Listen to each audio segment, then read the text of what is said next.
بسم الله الرحمن الرحیم. یا ایها النبی اتق الله ولا تطع الكافرین والمنافقین ان الله کان علیما حکیما. سوره احزاب شروع میشه. مهمترین سوره است خصوصا برای خواهرای ما، چرا که احکام خیلی زیاد متعلق خواهرای ما میشه. دیگه بسیار پابندی صورت بکنه در شنیدنش، که باید بشنوه که چقدر احکام متعلق گرچه برای همه مسلمان است. خو اینطور فکر نکنه که قرآن کلش برای مرد است. نه، قرآن کل موضوعات، البته مسائل دو قسم است، یکی مشترک است که شامل مرد و زن است، او را مکمل اگرچه به صیغه مذکر ذکر کرده لیکن خواهرها درش داخل است. بعضی احکامی است که مخصوصی مرد است و بعضی احکامی است که مخصوصی زن است. احکامی که مخصوصی زن است الله تبارک و تعالی او را به طریق قانون کلی بر ما روان کرده و الله تبارک و تعالی کدام حقوقی ازواج است او را بر ما مکمل تشریح کرده. سوره احزاب به خاطر احزاب میگه، احزاب جمع حزب است، گروه را میگه. این را به خاطر سوره احزاب میگه که در اینجا واقعی جنگ احزاب ذکر میشه. جنگ احزاب یادتان باشه در هر زمان مقابل حق تمام کفار یک ائتلاف جور میکنه، مثل که امروز جور کرده. امروز هم که هر قدر نیروها را در هر مملکت اسلامی میبینه که به نام کمک و به نام چیست امنیت آمده، این غلط گپ است. این کلش این برنامه قوی صلیبیت است علیه اسلام، یا ائتلاف قوی علیه اسلام داره. در هر جای تلاشش به می خاطر است. این ائتلافات جدید نیست، از زمان پیغمبر علیه السلام این ائتلافات شروع شده. فرقه های گمراه و باطل ولو که مسلک و منهجشان جدا جداست. کسی خود نصرانی میگیره، کسی خود یهودی میگیره، یا کسی به بت سجده میکنه یا کسی به آتش سجده میکنه. اگر کسی چیسته به گو سجده میکنه. کلی از یاد یک ردیف علیه اسلام میخیزن او مقابله را میکنه، مثل که در زمان پیغمبر علیه السلام هم این معامله شده و گروه ها با هم یک جا شده حمله کرده بالای مدینه منوره. خو الحمدلله کامیاب نشده. ما امروز به یقین گفته میتونیم که جهان کلش از یک جا سر بکشه و علیه اسلام انتظام کنه اموری خدا و متفقا حمله بکنه انشالله، به شرطی که ما پیروی از کتاب الله و سنت رسول الله بکنیم. گاهی هم سر ما کامیاب نمیشه، به شرطی که ما نقطه وحدت خدا خوب محکم نگاه کنیم. به نام حنفی و مالکی و شافی و نقشبندی و قادری و ایگه پا بری خود گروه ها جور نکنیم، بالکل کافر سر ما غالب شده نمیتونه، قطعا نمیتونه. این واقعی جنگ احزاب میه بخیر تشریحش میکنیم. جنگ خندق هم برش میگه، احزابم از او خاطر مهم گپ است، با اهمیت نقطه است احزاب. از او خاطر صورت به نام احزاب یاد کرده. این صورت هم صورت مدنی است، در مدینه نازل شده. 90 صورت است که قبل سوره ممتحنه و بعد سوره آل عمران نازل شده. ارتباط این صورت قطعی ما قبل، در ما قبل مکمل دلایل توحید الله ذکر کرد، صفاتای الله ذکر شد. در اینجا الله بیان تابعداری رکن دوم اسلام میکنه که او چیست؟ سنت رسول الله است. در اونجا تابعداری از توحید الله، اینجا اصل دوم اسلام است که او تابعداری از سنت روش رسول الله صلی الله علیه وسلم است. یا به عبارت دیگه در اونجا بیان صفات الله بود، در اینجا بیان صفات رسول الله است که رسول الله کدام صفات را داره. دو، یا در اونجا الله تبارک و تعالی شرک رد میکرد، در اینجا الله بدعت ها را رد میکنه توسط کی؟ پیغمبر صلی الله علیه وسلم. خرافاتی که مردم ایجاد کرده، ببینیم که الله در مورد خرافات چی موقفی داره و چه قسم ای را محو میکنه. مسائل از دستی کی میگیره امو خرافات از بین میبره. اینجا باز برای ما معلوم میشه درسای بزرگ برای ملا صاحبای ماست، کسی که خود عالم میگیره. برای ازوا بسیار درسای عظیم است. بسم الله الرحمن الرحیم.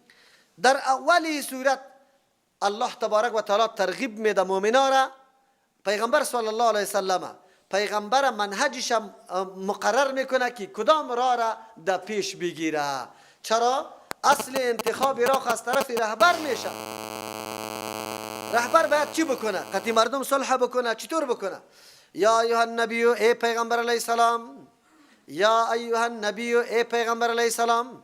در قرآن کریم هیچ پیغمبر به اینطور کلمات محترم یاد نمیشه، نامش گرفته میشه. یاد چیسته؟ یا داوود، یا موسی، یا عیسی، اینمی قسم نام پیغمبر ذکر میشه بجز از پیغمبر علیه السلام. الله تبارک و تعالی اینطور نمیگه یا محمد. یا محمد الله نمیگه. چرا؟ تعظیم و احترام پیغمبر صلی الله علیه وسلم تعلیم میده به امت که با پیغمبر شما یا محمد نگویه. آیت صریح در این مورد آمده. یک تفسیرش امیسته که شما به نام پیغمبر آواز نده، ولو که پیغمبر زنده است در مجلس حاضر است، شما یا محمد نگویه. چی بگویه؟ یا ایها النبی. چی بگویه؟ یا رسول الله، یا حبیب الله، کلمات تعظیمی بگویه. لیکن فرقه های باطل امروز فتوا میده که میگه کسی که یا محمد قبول نداره او از دین خارج است. خودشان نمیدانه تعظیم و احترام پیغمبره، میگه یا محمد گفتن درست است. با تاسف در میرابای مساجد ما در یک طرفی چی است؟ یا الله، در دیگه طرفی چی است؟ یا محمد است. او گاهی هم نام پدر خود ما نمیگیم که یا فلان، پدر جان میگیم. پیغمبر خو از پدر کده اولا است، این پشت سر در آیت آمده است. چطور آدم نامش بگیره؟ او در صورتی که پیغمبر حیات بود، حالی که وفات کرده در مقام دور است، ندا برش نمیشه. چرا؟ این ندا دلالت بالایی میکنه که او آواز میشنوه، از عالم خبر میشه، کمک از پیش طلب میکنی. و این صفتای خاصی کیست؟ الله هست و پیغمبر به امر الله شریک نیست. یا ایها النبی، ای پیغمبر علیه السلام. نبی به خاطر میگه که تو وظیفت خبر دادن احکام الله برای مخلوقی است، برای بندگان ما تو احکام الله را خبر میدی. نبی را میگه. یا نبی از نبوت رفعت و بلندی را میگه. ای صاحب مرتبه، اتق الله، از الله بترس. پیغمبر علیه السلام از الله میترسه. اتق الله را برای کسی میگی که مبتلا باشه به کاری که خلاف شرع باشه، باز تو برش میگی که از الله بترس، نکوی کاره. پیغمبر علیه السلام خود عقیده ماست که پیغمبر معصوم است، هیچ نوع گناه بگوی نداره، هیچ نوع گناه نکرده او معصوم است از همه گناه ها. چرا الله برش اتق الله میگه؟ اتق الله، حفاظت کو خدا، محکم باش، مداوم باش به دین الله تبارک و تعالی. از کجا معلوم میشه؟ از پشت سر آیت ولا تطع الکافرین، اطاعت نکنی، فرمان برداری نکنی، موافقت نکنی، قبول نکنی کافرا را، والمنافقین، منافقا را. چرا؟ ان الله، یقینا الله تبارک و تعالی کان است علیما، خود دانا که مردما کدام پروسه را پیش میبره، حکیم و حکمت والاست. هیچ کاری الله تبارک و تعالی بدون حکمت نیست. از او خاطر تو تابعداری از یارا نکنی. یک جماعت از کفار قریش جمع شدن، رفتن در مدینه منوره. بعد از اینکه پیغمبر علیه السلام در مدینه منوره هجرت کرد، در بین خود گفتن بریم یک راه صلح و مصالحه را، اتحاد و وحدت قطع پیغمبر چی کنیم؟ امضا کنیم، قطعش گپ بزنیم. اونجا رفتن اول قطع کلانای منافقین نشست کردن. برشان گفتن که سعی کنی آدم آمده اونجا خود تفرقه را انداخت، پدر از اولاد از پدر جدا کرد. مثل که آلی میگه نه؟ آلی چی میگه؟ وی فلان مولایی تباه شوی، بچه را از ما جدا کردی، دختر از ما جدا کردی. همینطور میگه یار از جدا کرده، بیا که یک راه را انتخاب بکنیم که دیگه این نظام نباشه. کدام را؟ اینمی را. در این روایت مختلف آمده. یک راه اینمی بود، گفت تنها امی قدر بگو که اینمی چیزایی را که ما پرستش میکنیم بتا یا سری الله شکلای ملائک است و ملائک الله به زور سفارش ما را کرده میتونه. قطعا موافقه بکن. یکی. دوم در دیگر روایت آمده که نه، این مشرکین رفتن تحریک کردن منافقین که پیغمبر علیه السلام مجبور بسازه و بگویه که بعضی مسائل ما را تو بپذیر، بعضی مسائل تو را ما میپذیریم. یک نوع توافق پیدا شود. مثل که جهان غرب امروز امی تلاش داره، اسلامی بگوی کدام روشن، به تعبیر چی؟ الفاظی خیلی زیبا، اسلام روشن، اسلام دموکرات که هیچ تضاد با قانون دموکراسی نداشته باشه. تلاش بزرگ دنیای غرب این نیست که مسلمان ها را آماده به این بکنه که اسلام و دموکراسی با هم تفاوت و فرقی نداره و اردو با هم یک جا شده میتونه. یک تعداد علما را دینمی گماشته و امی تبلیغات هم کرده رایسته. اونجا هم امی پیشنهاد با پیغمبر شده بود که بیا راه درمیانه را در پیش میگیریم. چطور؟ یک چیزی از دین شما را ما میپذیریم، یک چیزی از ما را شما. پیغمبر علیه السلام خب به هیچ وجه نمیپذیرفت، به هیچ وجه نمیپذیرفت. چرا؟ پیغمبر معصوم است، تمام امورش با واسطه وحی انجام داده میشه. لیکن در تو را میگم دیوال تو بشنو. آینده در تاریخ زندگی اسلام اینطور برنامه ها و پیشنهادها خیلی زیاد صورت میگیره. الله تبارک و تعالی امت پیغمبر علیه السلام بیدار کرد، آگاه کرد که در آینده اگر همچو پیشنهادها برایتان میشه به هیچ وجه قابل پذیرش نیست. چرا؟ به خاطر که خط اسلام جداست و خط کفر جداست. آمدن تو مبارزه علیه نمیگه پاست که غیر از الله دیگه کس مستحق عبادت نیست. اینمی اصل نزاع را پیدا کرده، جنجال پیدا کرده و توی امروز قطشان بپذیری که بله یا شفاعتی قهری کرده میتونه. این مردم ما را میگه ای مولوی صاحب خیر است دیگه گپای تا بزن ولی همینطور نگو که اولیای چیز نمیتونه. این پیشنهادا را دوستای امام بر ما کرده. خیر است مولوی صاحب دیگه ترجمه تا بکو، حدیث بگو، خود تنها امی گپ نگو که اولیاء ای چیز نمیتونه. این امی گپ نگو. ما میگم نه، نزاعی ما و شما ده این امی گپ است که شما میگه اولیاء میتونه، ما میگم نمیتونه. اولیاء کرامتشان در اختیار کیست؟ الله. و شما میگه نه مستقل است. ولی شرک پیدا شده از همینجا پیدا شده. شما در مسلمان ها کسی را دیده که بت سجده کرده باشه؟ شما در مسلمان ها کسی را دیده که در درخت سجده کرده باشه؟ گوا پرستش کرده باشه؟ ستاره را سجده کرده باشه؟ بگوی آفتاب پرستش کرده باشه؟ دیده؟ نه. مسلمان ها که شرک میورزن به اولیای کرام شرک میورزن. مشکلات چرا آواز میده؟ عقیده شان ایسته. آواز مرا بلا اسباب و وسایل میشنوه، از ظالم خبر میشه او دستی دم امداد و کمک ما رسیده میتونه. این سه کار صفت خاصه کیست؟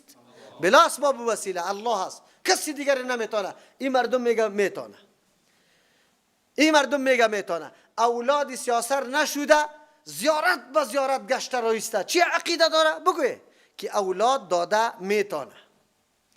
مریض در دنیا دکترها بردش جور نشده زیارت به زیارت گشتانده رایسته. چرا؟ که شفا میده. شفا دادن، اولاد دادن کاری کیست؟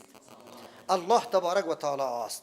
مردم ما در مورد اولیاء شرک با الله تبارک و تعالی میکنه. از او خاطر ما میگیم که اولیاء بندگان کیست؟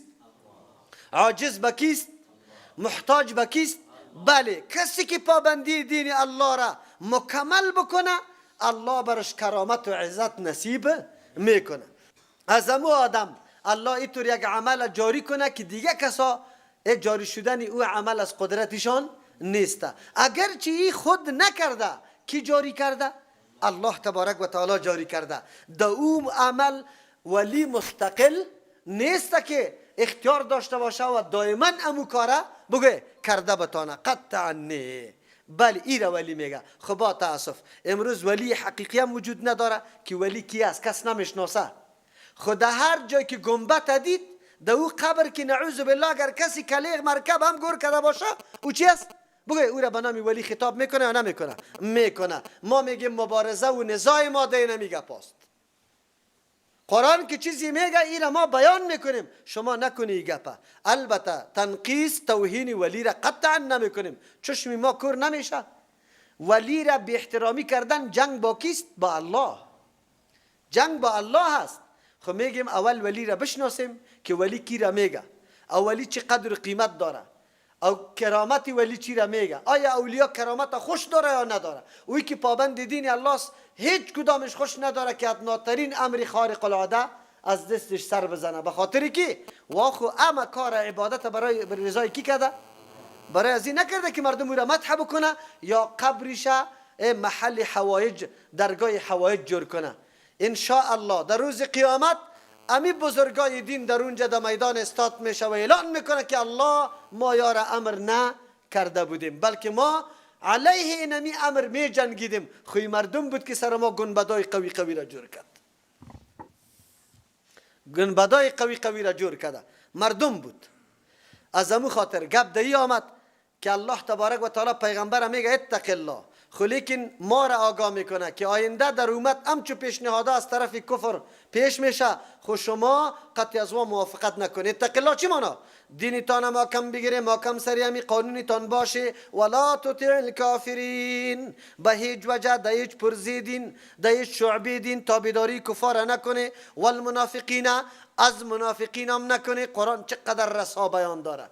کفار پیشنهاد میکنه لیکن گپای ازواره کی زمزمه میکنه، کی رنگ میده، لباس دینی کی برش جور میکنه، کیست؟ منافقین. امی کی در خانه قطی تو از یک جاگه سر میکشه که مسلمان هستم، لیکن اره را بند کده در زیر، صرف دلار را میگیره و دموکراسی از او را آنقدر جلوه میده که تو میگی بس دیگه، اگه هستی نمی دموکراسی، اگه نیستم چی است؟ دموکراسی. باز چی میگن در مصاحبه خود؟ باز دموکراسی لکدار میشه. خلل دموکراسی میبینه. یک روز نگفتی که این کار خلل در اسلام وارد میکنه، اسلام ما چی میشه؟ لکدار میشه. این گپا نمیزنن. دموکراسی ایرا منافقین میگه قرآن. اونجا منافقین مدینه جمع شده بودن سری پیغمبر علیه السلام. ان الله کان علیما حکیما، یقینا الله علیم است، میدانه که چی کارا میشه، حکیما حکمت والاست. چرا این مردم اینطور موقع میده این کارا دسیسه ها میکنه؟ دایی بسیار حکمت هاست. اگر اینطور پروژه ها در اون زمان نمیشد ما درک نمیکردیم واقعیت ها را که چه قسم معامله با کفار بکنیم. قرآن به پیغمبر علیه السلام گفت که مداهنت نکنی. مداهنت ایرا میگه یک امر دینه از ترس مردم چی کو؟ پٹ کو. ایرا میگه مداهنت، این کارا نکنی. واتبع ما یوحى الیک، الله پیغمبرم میگه تابعداری کو از آن چیزی که وحی کرده میشه الیک بسوی تو، من ربک، از جانب پروردگارت. با پیغمبر کدام وحی است؟ قرآن و حدیث. یکی وحی جلی، دیگه وحی چی است؟ خفی. تابعداری بکو. ما تو هم درس داد، آرا و نظریات پیدا میشه، نامای زیبا زیبا داده میشه در گروه ها. این فرقه ناجیه، این فرقه چی؟ اهل سنت والجماعت، این فلان فرقه، این فرقه چیست؟ بگوی منصوره. این فرقه ناما معتبر نیست پیش الله. یهود نصرانی مسلمانی گپا معتبر نیست پیش الله. بلا من اسلم وجهه لله و هو محسن، کسی که مکمل تسلیم الله خدا میکنه و این محسن باشه، واقعا عملش موافقی کی باشه؟ سنت رسول الله باشه، این پیشش معتبر است. با نام خود نمیشه.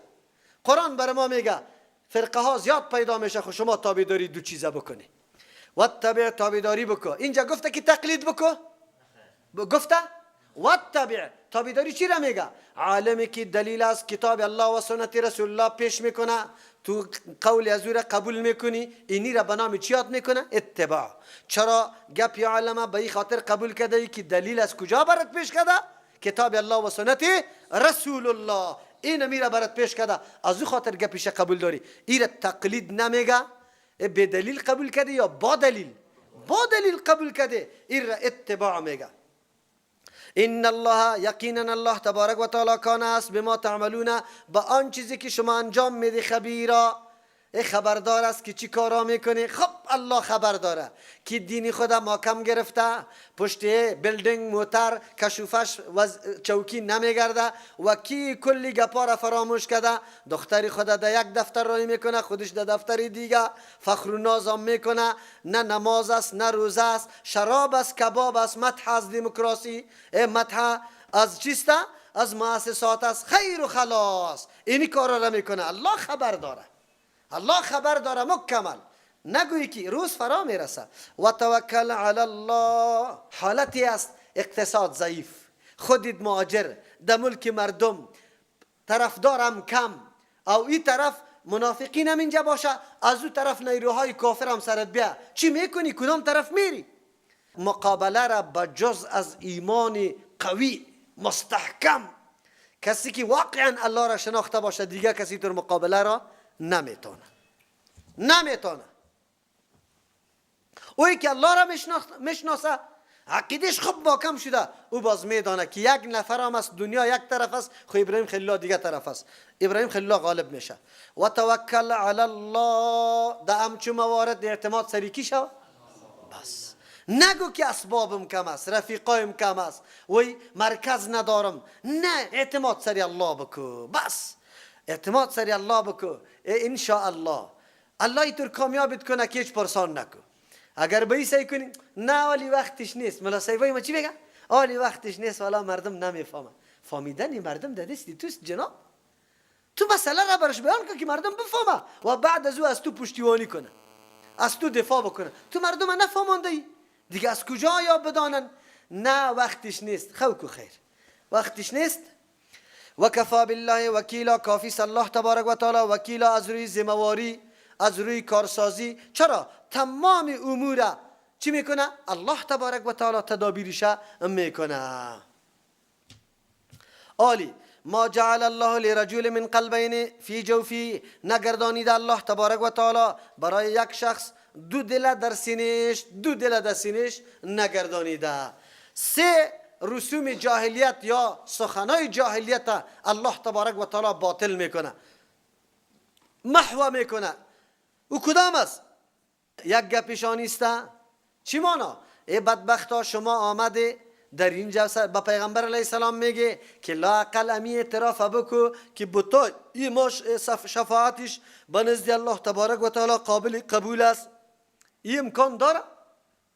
انسان چند دل داره؟ یک دل داره، دو دل خنیست. شرک و توحید ده یک دل امکان داره که جمع شوه؟ سیاهی و سفیدی عجیب گپ است. یا امکان داره؟ قطعا نه. او یک نفر خود دو دل نداره که در یک دل شرک باشه و دیگه دل چی باشه؟ این دیگه بمی اتم است. دست فرق سر امو مردمایی که ام خیشی و کسی قط یهود و نصارا داره و ام اینجا در جماعت مسلمانان تکبیر میگه الله اکبر الله اکبر میگه.